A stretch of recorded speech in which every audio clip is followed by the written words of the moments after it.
Qualquer caso de doença febril aguda em indivíduo que resida ou tenha vindo de área com casos de dengue ou com a presença de Aedes aegypti deve nos fazer pensar em dengue. A febre geralmente é alta, de início abrupto, podendo ser acompanhada de 2 ou mais dos seguintes sintomas: cefaleia, dor retroorbitária, mialgias, artralgias, náuseas e vômitos.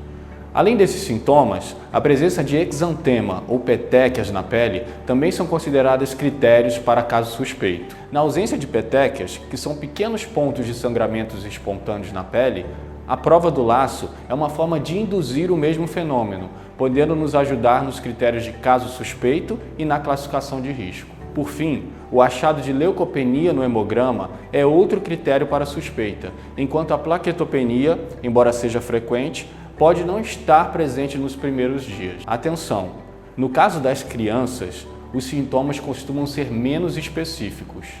Qualquer quadro febril agudo, sem foco de infecção aparente, pode ser considerado suspeito.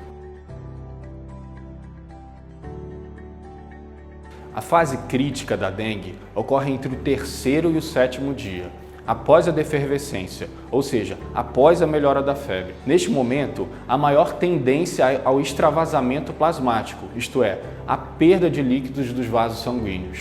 É justamente nesse momento em que nós, profissionais de saúde e os pacientes devidamente orientados, devem ter a maior atenção. Embora a maior parte dos casos de dengue não evolua com gravidade, é nesta fase que alguns pacientes evoluirão com a chamada dengue grave, a qual pode se manifestar com choque, hemorragia grave e disfunção grave de órgãos.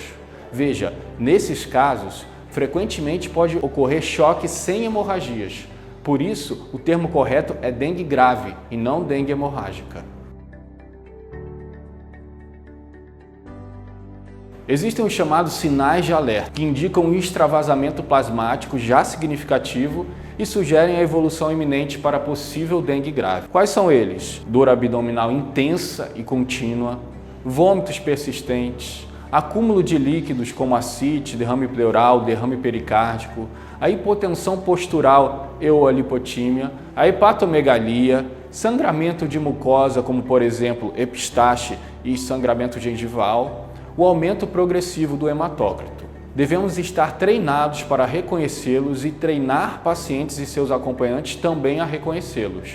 Por exemplo, você pode orientá-los da seguinte forma: se apresentar dor intensa na barriga, vômitos que não passam, tonteira e sangramento, retorne imediatamente à unidade de saúde.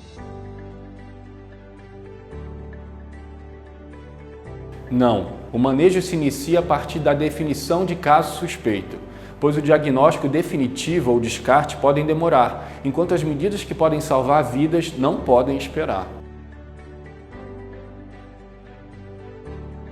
A primeira e mais importante medida que pode salvar vidas é a hidratação. Quando por via oral, deve ser orientada conforme protocolo. Neste caso, não basta dizermos "tome bastante líquido". É preciso fornecer uma prescrição com a devida medida de sais de reidratação oral e outros líquidos, conforme a idade e o peso do paciente. Como sintomáticos para febre e dor, podemos prescrever dipirona e paracetamol. Atenção, não prescrever AS e anti-inflamatórios não esteroidais, pelo risco de sangramento, bem como corticosteroides. O estadiamento se dá a partir da definição de caso suspeito. Caso não haja sinais de alarme ou de gravidade, serão classificados nos grupos A e B, sendo A os de menor risco e B os de maior risco. Para o grupo B, consideramos os de maior risco aqueles que já com petequias ou prova do laço positiva, aqueles com condições especiais, como idosos, crianças pequenas e gestantes, e aqueles portadores de comorbidades. Pacientes com risco social, sem rede de apoio ou para os quais não conseguimos garantir o retorno, podem ser classificados nesse grupo. Caso haja sinais de alarme, serão classificados no grupo C. E caso já haja sinais de dengue grave, grupo D. Atenção para os sinais iniciais de choque da dengue grave, que costumam ocorrer antes que a hipotensão esteja estabelecida. Eles incluem extremidades frias, enchimento capilar lentificado, pulso fraco e filiforme, taquicardia, taquipneia e PA convergente. Portanto, é essencial examinar o paciente para o estadiamento e conduta correta. Os pacientes do grupo A terão acompanhamento ambulatorial, com hidratação oral, prescrita e visitas de retorno. Os do grupo B deverão ter exames escolhidos, permanecer em observação nas próximas horas, recebendo hidratação na unidade de saúde até os resultados.